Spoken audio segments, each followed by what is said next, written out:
സയ്യിദ് സമീപകാലത്ത് ജീവിച്ചിരുന്ന മഹാനാണ്. മദീനയിൽ ചെന്നാൽ എപ്പോഴും നബിതങ്ങളെ കാണും. നബിതങ്ങൾ സലാം മടക്കും. ഈ ഒരു 5 വർഷത്തിന് മുമ്പ് മദീനയിൽ ചെന്ന് സലാം പറഞ്ഞു. മദീനയിൽ നിന്ന് നബിതങ്ങൾ മടക്കുന്നില്ല.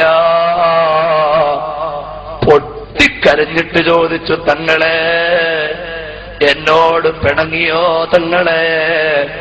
അള്ളാഹുവിന്റെ തൗഫീഖ് കൊണ്ട് ആ മഹാനെ ഞാൻ കണ്ടിട്ടുണ്ട്.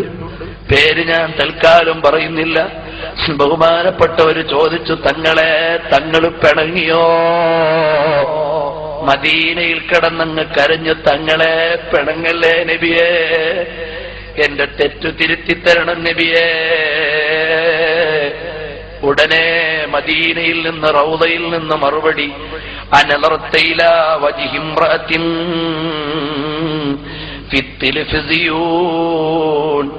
എടാ മോനെ, നീ ടെലിവിഷനിലൂടെ അന്യ പെണ്ണിനെ നോക്കിയല്ലോ. എന്നെ ഇഷ്ടമുണ്ടെങ്കിൽ നീ അത് നോക്കുമോ മോനെ? ഞാൻ പറഞ്ഞു, നബിയേ ഞാൻ സിനിമ കണ്ടതല്ല നബിയേ, വാർത്ത കേട്ടപ്പോ അറിയാതെ കണ്ടുപോയതാണ് നബിയേ.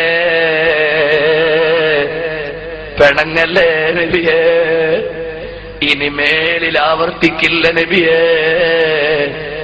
എന്നവിടെ കിടന്ന് പൊട്ടിക്കരഞ്ഞപ്പോ നബിതങ്ങൾ പറഞ്ഞു, ഇനി അങ്ങനെ ചെയ്യരുത്, ചെയ്യില്ലെങ്കിൽ ഞാൻ നിന്നോടുള്ള പിണക്കം മാറിപ്പോയി. നമുക്കെന്ത് അർഹതയാണ് മുഅ്മിനീങ്ങളെ? എത്ര അന്യപുരുഷന്മാരുടെ ഔറത്തും അന്യപെണ്ണിന്റെ ഔറത്തും പരസ്പരം കാണുന്ന നമ്മളെ നബിതങ്ങൾ എടുക്കുമോ?